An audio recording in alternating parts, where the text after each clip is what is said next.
রাজধানীর তেজগাঁওয়ে আজ দেখা গেল এক ভিন্নধর্মী ও অনুপ্রেরণাদায়ক দৃশ্য।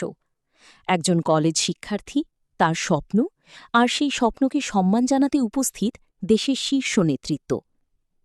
কলেজ শিক্ষার্থী রিজওয়ান রশিদ নিজের মেধা, পরিশ্রম আর উদ্ভাবনী চিন্তা দিয়ে তৈরি করেছেন একটি গো কার্ট, অর্থাৎ ছোট আকারের একটি রেসিং কার, যা সাধারণত আমরা টিভি বা আন্তর্জাতিক রেসিং ইভেন্টে দেখতে পাই, কিন্তু এবার সেটিই তৈরি হয়েছে একজন তরুণ বাংলাদেশির হাতে।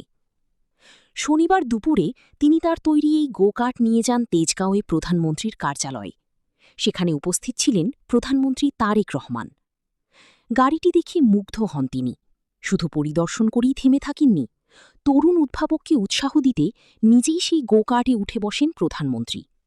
এরপর চালিয়ে দেখেন গাড়িটি, যা উপস্থিত সবাইকে অবাক করে দেয় এবং মুহূর্তটিকে করে তোলে আরও বিশেষ।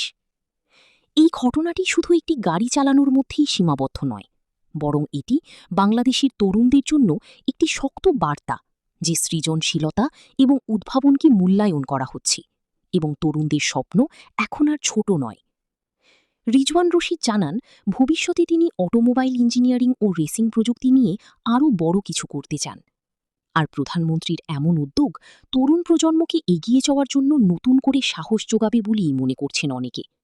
একজন তরুণের স্বপ্ন আর সেই স্বপ্নকে সম্মান, এভাবেই বদলে যেতে পারে বাংলাদেশের ভবিষ্যৎ।